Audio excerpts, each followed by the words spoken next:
Welcome guys in this CSS playlist series. और इससे पहले मैंने अनाउंसमेंट वीडियो में आपको बता दिया था कि CSS की फुल फॉर्म मैंने आपको बताई थी कैस्केडिंग स्टाइल शीट्स। और आज के इस वीडियो से हम CSS को स्टार्ट करेंगे, तो चलिए चलते हैं, वीडियो को स्टार्ट करते हैं। तो गाइस सबसे पहले आपको अपने कोई भी फोल्डर बना के उस फोल्डर के अंदर आ जाना है और उस फोल्डर पे आपको राइट क्लिक करके आपको ये ओपन विद कोड करना है। इससे पहले आपको विजुअल स्टूडियो डाउनलोड करना होगा। और विजुअल स्टूडियो को आप लोग डाउनलोड करने के लिए जाए यूट्यूब पे, और जैसे मैंने आपको इस वाली वीडियो में बताया था, आप इस वीडियो से जाके और देखें विजुअल स्टूडियो को कैसे इंस्टॉल करना है। तो विजुअल स्टूडियो को उस तरीके से आप इंस्टॉल करने के बाद आप अपने फोल्डर, कोई भी फोल्डर बना ले। मैंने एक फोल्डर बना लिया डेस्कटॉप पे जिसका नाम मैंने CSS दे दिया, और मैं इसे राइट क्लिक करके ओपन विथ कोड कर लूँगा।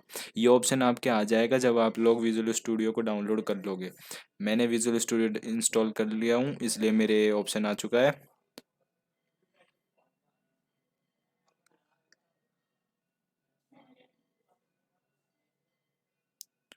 और अब मैं विजुअल स्टूडियो मेरा ओपन हो गया, तो मैं इसके अंदर जो CSS मेरा फोल्डर है इसके अंदर सबसे पहले मैं एक फाइल बनाऊंगा, index.html। अब आप बोलोगे ये HTML का तो ट्यूटोरियल ही नहीं है, फिर आप HTML क्यों बता रहे हो। HTML मैंने आपको बताया था कि HTML लिखने के बाद उस HTML के जो अपन ने कोड लिखा उसको डिज़ाइन देने के काम में आता है CSS। तो इसलिए पहले मैं HTML फाइल बनाऊंगा, उसके बाद style.css में एक फाइल बना लूंगा। तो इसके अंदर मैं HTML के अंदर एक बॉयलर प्लेट लगा के, मैं इसके अंदर एक बॉयलर प्लेट लगा देता हूँ और मैं इसे थोड़ा बड़ा कर देता हूँ आपको दिख जाए। और इसके बाद मैं इसे, इसके अंदर मैं कुछ भी एक छोटा मोटा कुछ भी लिख देता हूँ, div डॉट, मैं इसमें इसको आपको थोड़ा इजी करने के लिए सबसे पहले मैं एक H1 दे देता हूँ। इसके अंदर लिख देता हूँ दिस इज CSS कोर्स, मैं इसमें लिख देता हूँ। और फिर मैं इसके बाद इसके नीचे एक पैराग्राफ टैग देता हूँ जिसके अंदर मैं लॉरम 30, जिसके अंदर मैं लॉरम 55 कर देता हूँ।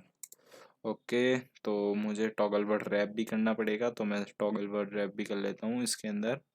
और मैं टॉगल वर्ड रैप जैसे ही कर लिया, इसके बाद ये मेरा कोड वन पेज पे आ गया, मुझे शो हो गया। इसके बाद मैं style.css में जाके मैं आपको बताऊंगा CSS। मैंने ये फाइल बना ली, तो मैंने जैसे आपको HTML में बताया आपको HTML आती होगी, एंड आई होप आप CSS सीखने से पहले HTML सीख चुके होंगे। तो मैंने जैसे आपको बताया था कि ये HTML का एक्सटेंशन है, इसको ज़रूर लिखना होता है। वैसे ही CSS का भी .css एक्सटेंशन है, इसको भी ज़रूर लिखना होता है। सबसे पहले गाइस CSS तीन टाइप की होती है, इनलाइन CSS, इंटरनल CSS और एक्सटर्नल CSS।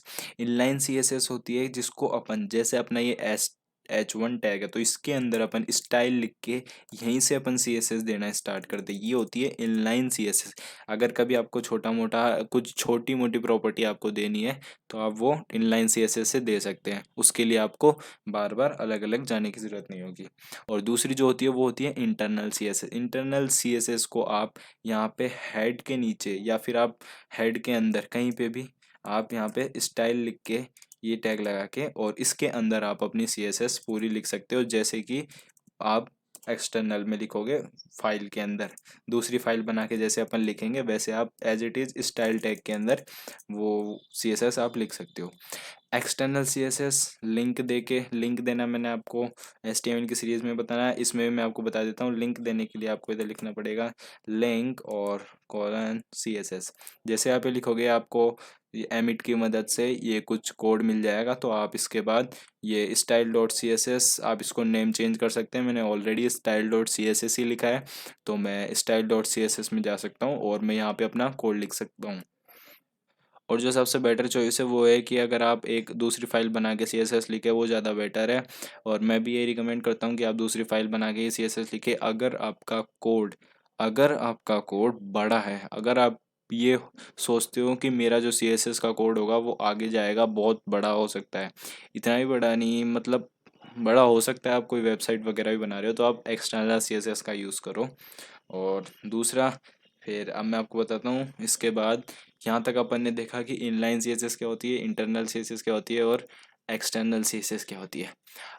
और अब हमारा अगला टॉपिक होने वाला है CSS के अंदर सेलेक्टर्स क्या होते हैं। कि अगर हमें HTML को हमें, जैसे मुझे H1 जो टैग है, मुझे इसको कुछ डिज़ाइन देनी है, तो मुझे इसके अंदर CSS में कुछ लिखना पड़ेगा, जिससे मुझे HTML ये H1 को सेलेक्ट करना पड़ेगा।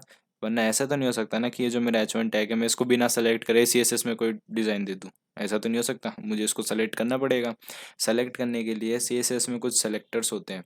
तो सबसे पहले मैंने आपको पहले बताया था एक HTML के अंदर, और अगर आपको HTML आती है, मैं पहले भी कह चुका हूँ और अभी भी कह रहा हूँ कि अगर आप CSS पे आ रहे हो तो उससे पहले आप HTML ज़रूर सीखो। और HTML में आपको कोई ज़्यादा टाइम लगने वाला नहीं है, आप चाहे तो इसे आधे घंटे में भी सीख सकते हैं, चाहो तो इसे 5 दिन में भी सीख सकते हो।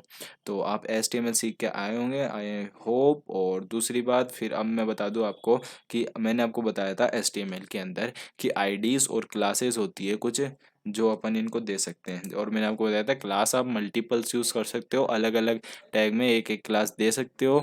मैंने आपको ये बताया था HTML की सीरीज़ में। तो अभी मैं आपको बता देता हूँ, इसको आप क्लास दे के भी सेलेक्ट कर सकते हो। जैसे मैं इसके अंदर क्लास दे दूँ कोई भी, मैं इसके अंदर क्लास दे देता हूँ, क्लास हेडिंग। हेडिंग में इसके अंदर क्लास दे देता हूँ, और मैं इसको कॉपी भी कर लूँगा।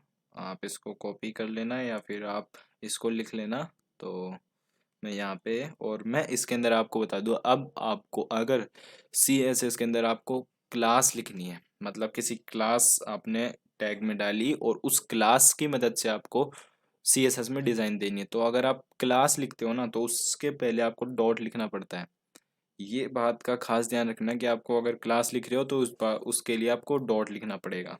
तो डॉट, और फिर इधर हेडिंग लिख सकते हो आप, वो जो मैंने उधर क्लास दी है उसको हेडिंग। और फिर उसके बाद आप ये पैरेंथेसिस लगा के इसके अंदर आप अपनी CSS लिख सकते हो, पूरी की पूरी CSS की जितनी प्रॉपर्टीज है आप इनके अंदर लिखोगे। और जो भी मैं इसके अंदर लिखूंगा वो सब कुछ मेरा H1 टैग के अंदर अप्लाई हो जाएगा। और दूसरा वे होता है, अगर मैं इसको आईडी दे देता, अगर मैं आईडी भी दे सकता हूँ इसे, क्लास भी दे दिया आईडी भी, तो मैं इसको आईडी भी दे देता हूँ, हेडिंग हेडिंग हेडिंग। और अब एक चीज का खास ध्यान रखना, मैंने उसे हेडिंग क्लास दी है और हेडिंग आईडी दी है, दोनों क्लास और आईडी में फर्क है। अब ये नहीं है कि मैं उधर से क्लास हेडिंग हटा दूं और मैं इधर डॉट हेडिंग में अपने CSS की प्रॉपर्टीज लिख दूं और मैं देखूं कि मेरा CSS अप्लाई क्यों नहीं। वो तो क्लास है, ये आईडी है। तो आईडी को लिखने के लिए क्या करना होता है, आपको हैज लिखना होता है। जैसे क्लास को लिखने के लिए मैंने आपको बताया था डॉट होता है, आईडी को लिखने के लिए हैशटैग लिखना पड़ता है, और फिर इसके बाद आप हेडिंग लिख सकते हो। अब जो H1 टैग है इसके अंदर आप जो भी CSS की प्रॉपर्टीज दोगे वो H1 टैग में अप्लाई हो जाएगी। तो इस तरीके से आईडीज और क्लास को हम CSS से सेलेक्ट करके उसके अंदर प्रॉपर्टीज यूज कर सकते हैं CSS की। और भी दूसरा वे है गाइस, इसको अगर आपके पेज में आप चाहते हो कि जितने भी, अब जैसे मैं पैराग्राफ टैग है, अब मैं इसके अंदर मैं चाहता हूँ मेरे मेरे जो पेज है, मैंने वेबसाइट पेज बनाया उसके अंदर मेरे खूब सारे पैराग्राफ है, मैंने खूब सारे पैराग्राफ टैग लगा के खूब सारे लिख रखे हैं। अब मैं चाहता हूँ कि मेरे जितने पैराग्राफ टैग है उन सब में एक प्रॉपर्टी अप्लाई हो जाए, जो भी मैं उसे CSS की मैं प्रॉपर्टीज दूँ। तो अब इसके लिए मुझे सब में क्लास देनी पड़ेगी, या तो इतनी मेहनत करने से अच्छा मैं आपको एक वे बता दूं, CSS में आप दूसरा तरीका और है जिससे आपको इतनी मेहनत नहीं करनी पड़ेगी। वो है कि आप डायरेक्ट इधर जाके P लिख दो, तो इससे क्या होगा कि HTML में जितने भी पैराग्राफ टैग होंगे वो सारे के सारे पैराग्राफ टैग में अप्लाई हो जाएगा। और यहाँ तक हमने देखा कि CSS सेलेक्टर्स क्या होते हैं, एंड आई होप कि आप लोगों को CSS सेलेक्टर्स भी समझ में आ गए होंगे कि CSS सेलेक्टर्स क्या होते हैं। मैंने इसके अंदर आपको बताया क्लास कैसे सेलेक्ट करते हैं, आईडी कैसे सेलेक्ट करते हैं, और अगर आपको कोई डायरेक्ट सेलेक्ट करना हो तो वो कैसे सेलेक्ट करते हैं। तो अभी के लिए इस वीडियो में इतना ही, और मैं आपको कहूँगा कि आप इसकी प्रैक्टिस करें, आप अपने HTML में कुछ लिखें और उसको अपने CSS में यूज़ करके उसको सेलेक्ट करके देखें। और इसके बाद मैं आपको ब्राउज़र डेवलपर टूल्स के बारे में बताऊंगा, जैसा कि मैंने आपको अनाउंसमेंट वीडियो में बताया था कि ब्राउज़र के डेवलपर टूल्स भी कुछ होते हैं, तो वो भी हम इसके अगली वीडियो में देखेंगे। तो अभी के लिए गाइस इस वीडियो में इतना ही, और अगर आपको ये वीडियोस पसंद आ रही है तो आप वीडियो को लाइक करें, शेयर करें। तो अभी के लिए इस वीडियो में इतना ही। Subscribe for more updates.